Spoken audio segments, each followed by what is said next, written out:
One of the last American combat units stationed in Europe is asking the government for bigger guns amid rising tensions over Russia's involvement in the Ukraine conflict. The 2nd Cavalry Regiment is requesting that 81 of its 8-wheel drive Stryker infantry carrier vehicles be equipped with 30mm automatic cannons, double the caliber of the 12.7mm guns they already carry, the military news website Breaking Defense reports. The House Armed Services Committee is already setting aside money for the upgrade, which the Army approved Wednesday, according to a memo obtained by the website. The upgraded cannons would give the Strykers added firepower against other light armored vehicles. The 2nd Cavalry Regiment, based in Vilseck, Germany, had been deployed to the Baltic States to deter aggression following Russia's seizure of Ukraine's Crimea region, Breaking Defense reports. NATO's chief on Thursday reported a sizable Russian military buildup on the border with Ukraine that he said would enable pro-Moscow separatists to launch a new offensive with little warning. NATO Secretary-General Jens Stoltenberg said Russia has substantially stepped up supplies to the rebels, as well as providing them with advanced training and equipment like drones, despite a ceasefire. Making an accusation of their own, Russian officials said U.S. military instructors were training Ukrainian National Guardsmen in urban fighting techniques in the same eastern regions where Ukrainian forces and separatists have been fighting for the past year.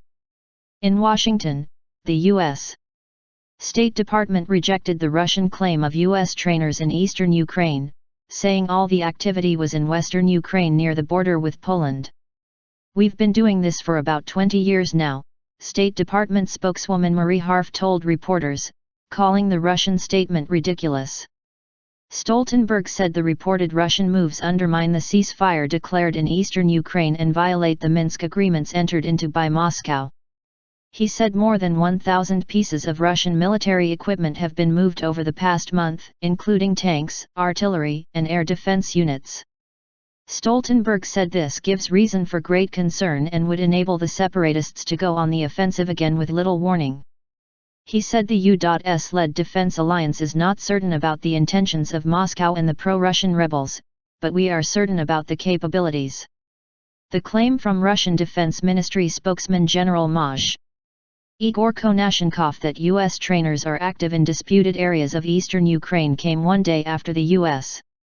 State Department accused Russia of deploying air defense systems in eastern Ukraine and combined Russia separatist forces of maintaining artillery and rocket launchers in violation of the shaky ceasefire deal. Konashenkov denied those claims, and said U.S. military instructors are working in the vicinity of the cities of Mariupol, Artemivsk, and Volnovakha. U.S. paratroopers last week arrived in western Ukraine to train National Guard units.